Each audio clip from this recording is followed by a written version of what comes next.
Hello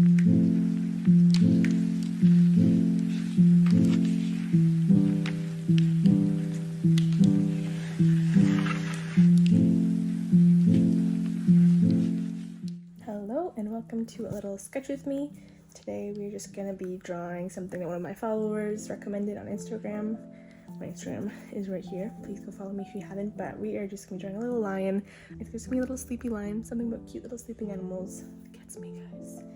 We're gonna start that. So whether you are drawing or you are doing the dishes or you are chilling at the end of a long day, whatever you need, put this on in the background. And I would love for you to join me. So welcome here, guys. It's gonna be fun. Let's get started. So I'm gonna just start off by doing a sketch. I already have a base sketch here, but I think I would like it a little more detailed, so I'm gonna go in with a bit more of a detailed sketch here. And I always use Gloaming for my sketches. I don't know what you guys like. I like how it's a little bit more, it's a bit rougher, so then I don't feel as stuck with trying to make it look perfect. But I'm gonna change his head here because I did a very rough sketch for this one. So I think I'm gonna kind of make it a little bit more obvious that he's not just a circle. He is in fact a little baby lion. Guys, I'm realizing I know very little bit about lions or baby lions or cubs or whatever. So feel free to correct me because I am not a professional in this aspect, but it's okay. I'm gonna make this just like ridiculously fluffy and then just conform with the ground here. That's amazing, I love that. I'm not 100% sure what style this is going to be in exactly. If I'm gonna make it flat or I'm gonna have line art or neither or both. Let's just start. We'll start and see where it goes. So I'm gonna turn down the opacity a little bit.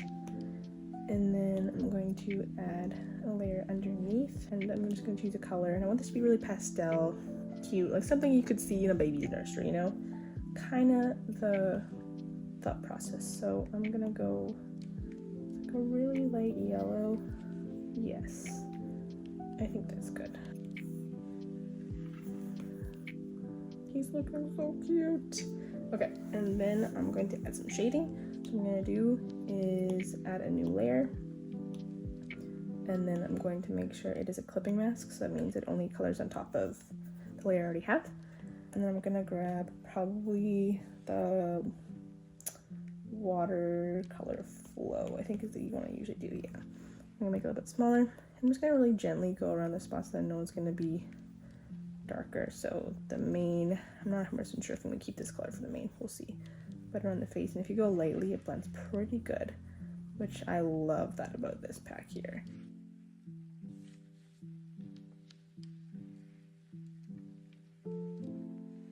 I'm not doing any like hard cell shading here, just because I want this whole illustration to be really soft. Soft, once again, you could put it in a nursery, and I think I'm gonna put this on my shop afterwards. I really want to make like a collection of like sleeping animals, kind of like what you could put into a nursery. And I have one already. It's a goose or a duck, I'm not really sure. Okay, this is my sleeping duck. Super simple. I'm trying to wonder if my other guy is not simple enough. I'm going to add just a bit of color to his cheeks, to his paws, really lightly. I'm not exactly sure what the end product here is going to be yet, guys. Not gonna lie, I'm not exactly sure. But all I know is blush is so much fun to add. Okay, I'm thinking I'm gonna have to keep the line art. I am also wondering if I should change the color of the mane, because right now it feels like it's all kind of blending together. And I'm not sure what color I want. Once again, I want to keep it all pretty neutrally colors here. So I might actually just go with what I have. Maybe a little pink. Yeah, let's do that.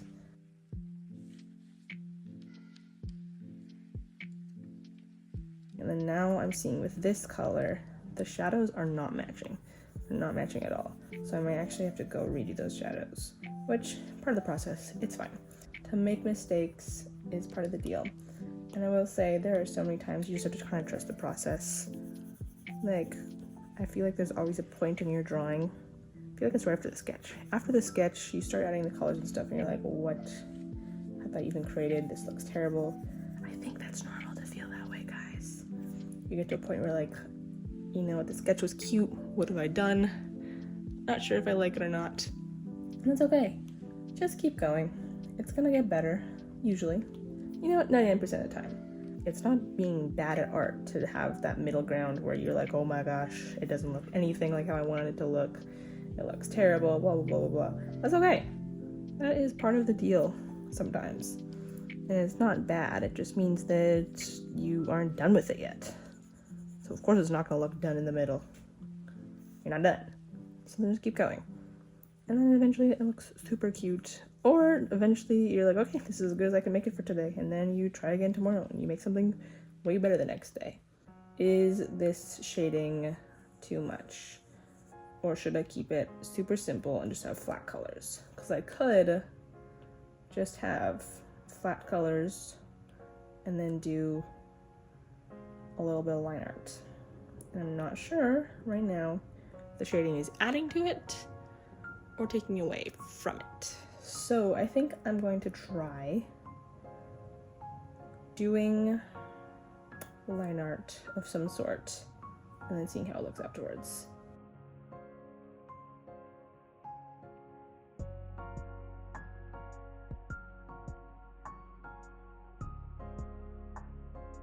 Perfect. Okay, here it goes. Okay, that's not too bad. So now I'm seeing a couple of things right away. I'm seeing that between these two eyes, this one's a lot thicker. And I like how that one looks a little bit better. So I think I'm going to redo this one, which I'm gonna turn my sketch earlier back on. And I have no idea how I did that one. I need to go back and rewind. Okay, let's just do that. Whatever I did the first time.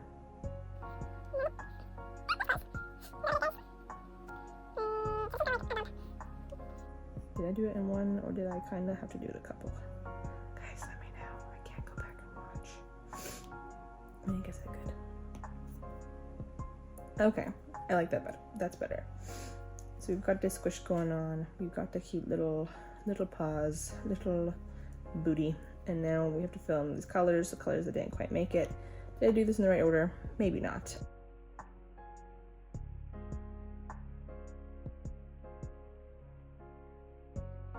This is my very simple, very not complicated little buddy. He needs a name. He's so cute. I am going to pause for a little bit, see if I can try adding those shadows back in, and I will meet you guys back in a second because I'm gonna see what I feel about that. I don't want you guys to hear my whole brain discussion all over again. So give me 1 minute here. Alright, so I figured out what I'm going to do with this drawing, how to finish it off. So first off, I've added this background. I once again went for something neutral. First thing you're going to notice with this background though is as soon as there's not white behind our paper or behind our drawing, you're starting to see all these gaps for a while. So I'm going to fix that first. And now on this new one, I'm just going to go around this shape and fill that one in so that I still got the texture of the watercolor on top of it, but then I don't have this like splotchy mess. So I'm gonna just go ahead and do that real quick. Perfect. Oh my goodness. Look how nice that is. I'm just gonna quickly get this tail real quick. There you go. So we're still getting this nice texture from the other colors here. My only thing is I want it to go over the edges. So I'm just gonna make sure it goes to the edges here. So I'm using the same line art brush I just barely used. I'm just gonna make sure the edges are a little bit more crisp because I think I'm going to try and go with a no line art look, and so I'm going to go the same around all of the edges here, just making everything look a little bit crispier so you don't need the line art to get definition. So once again, I'm going to go back, actually going to bring my line art, bring it down and use that to be, oh my goodness. Yeah, use that to get these crisp lines. Okay, now if I take away the line art, that silhouette is a whole lot better than what it was before. I don't know if I can show you guys what it was before, but it looks a lot better. So now, no line art is a little bit more difficult for the main reason that when you have details like paws and stuff, well, you can't see anything, we can't see nothing. So what I'm gonna do is I'm gonna go back, turn my line art on, and I am going to go over it. First, I'm gonna get rid of most of it. Which line art do I actually need? Between these two areas, I'm not gonna take it. I'm not gonna take the line art. I don't need it. It's pretty obvious. I want this to be a very soft drawing, so I'm not going to need anything in between except for what is actually needed. So here, you see that right there? We're not gonna be able to see that difference if I take away the line art. So I'm going to see if I can just very nicely, there you go, take that away. Perfect. So here and here, that's obvious. Here and here, not so obvious. So I'm going to get rid of this line art and try to do it really nicely. Now write this. We need that line. We are not going to be able to tell where it is without it. There's nothing. I decided not to do tons of shading, so there's nothing to really differentiate. So I'm going to keep that line, but here I don't need this line. Okay, those are the lines that we need. Now what color? I don't want them to be super obvious. I don't actually mind this color. It's actually, I wonder if I can make it the same color as this.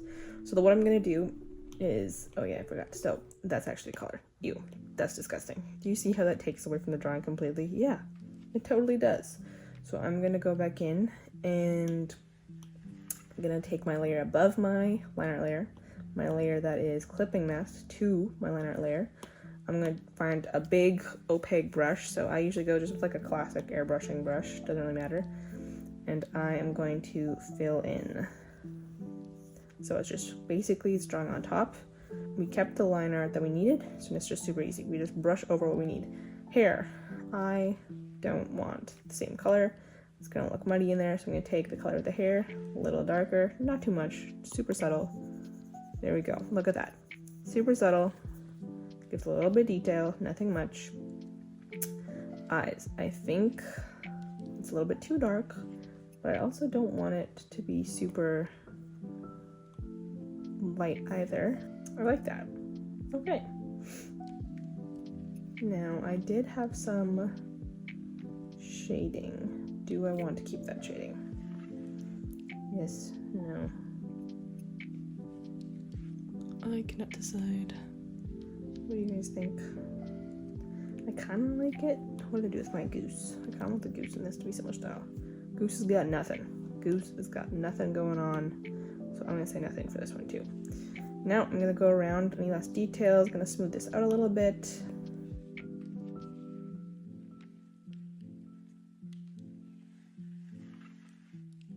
That is cute. I do miss my blushies though. I think I might keep the blushies. I might just blend them out a little bit because, oh, let me just go on to the actual blushies. What do you mean that's it? Why do I have so many? Who made all these layers? And why are there so many of them? Okay, blend them out a little bit. Guys, that's so cute. Okay, I'm in love with it. She's a cutie, he's a cutie. I think I'm just going to sign it off and I am done. Well guys, thank you so much for joining me. Thank you for learning with me. I know I learned a lot. I hope you learned something, if nothing else, just learning from my mistakes because I made a couple. But if you followed along at all, I hope that you're able to make something that you're proud of as well. If not, guys, next time. Drawing is all about learning and growing, and we can learn and grow together. So thank you so much for joining me. Have a great, blessed day, and I will see you guys next time. Bye.